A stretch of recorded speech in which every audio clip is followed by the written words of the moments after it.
আজকে রান্না করব লাউ ডাল। তার জন্য কড়াইতে তেল দিয়ে দিয়েছি।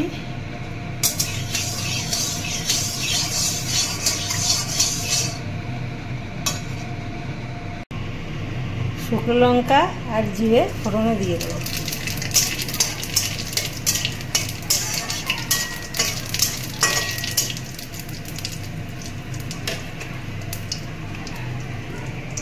এই যে ডালটা ফোড়নে দিয়ে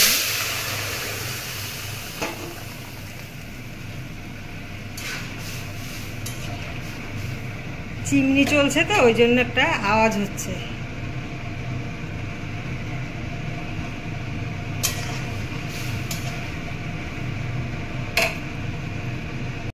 সামান্য একটু চিনি,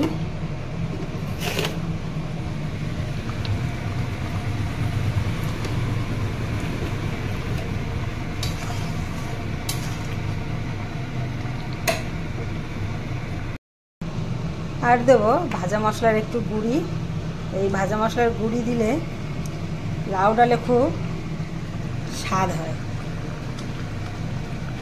আর একটু দিয়ে দিই। হ্যাঁ, এবার একটু নাড়াচাড়া দিই। এইভাবে লাউ ডাল রান্না করলে খেতে খুব সুন্দর হয়, স্বাদটাও খুব ভালো হয়। হয়ে গেছে প্রায় আমার লাউ ডাল। এবার আমি ডালটা গাবলায় ঢেলে নেব।